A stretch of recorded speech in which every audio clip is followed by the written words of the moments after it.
Chuck's Nunchucks, Nostalgia, Ryan Noble. Today's installment of Nostalgia is titled The Ceiling Guys. This one takes place in grade 4 in Oshawa. I went to Bow Valley School, and there was one bathroom that was in this school. This was the first year that I went to Bow Valley after moving from Toronto to Oshawa, and I was trying to make new friends, and there was in the school there was what everyone referred to as being a haunted bathroom. The reason all the kids at the school assumed that it was the boys' bathroom, obviously, the reason that we assumed that it was haunted was there was a light in it that always flickered. Even when the janitor would put a new light bulb in, it would constantly flicker. Now we realize, well, I realize anyways now, that it was probably just something to do with the lighting or the power up in there that was a concern. At the time though, we obviously didn't think of stuff like that. The obvious assumption was that it was in fact haunted. Majority of the kids, the males in my school, would go to the bathroom at the other end of the school to avoid the haunted bathroom. My friends and myself, my new friends I guess, we attributed it to something that we called the Ceiling Guys. The Ceiling Guys were these characters that were just running around in the ceiling of the place. Obviously we didn't know what they looked like or what exactly they were, but we knew that they were the ones that had haunted this bathroom.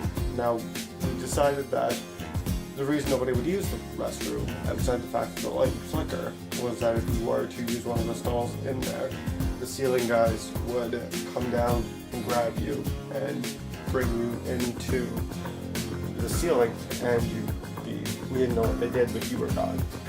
Obviously, they probably killed you. Now, out of laziness, we didn't want to have to go to the other end of the school to use the restroom there.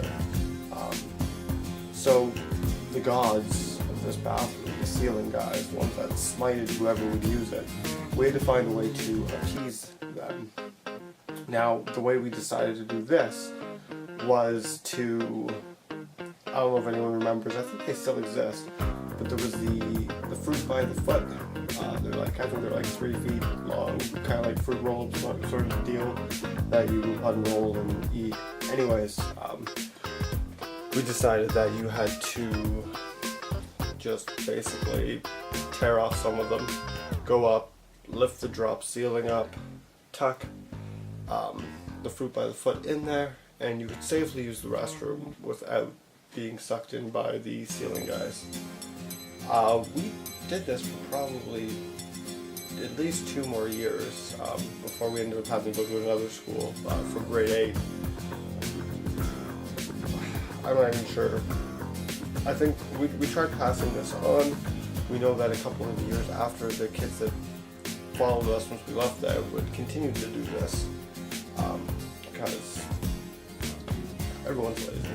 So I imagine, I don't think anyone ever cleaned up in there, so I could just imagine the terrible collection. I mean, because once a week we had to give this to the Ceiling Guys to prevent them from killing anybody, and we continued to do it, and kids after us continued to do it.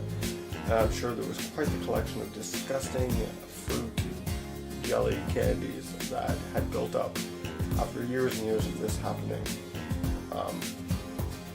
So I guess there's no more other than educate your kids. Otherwise they will waste all of the snacks that you buy them and give them to a fake god that doesn't exist. Thank you for watching Nostalgia. Ceiling Guys.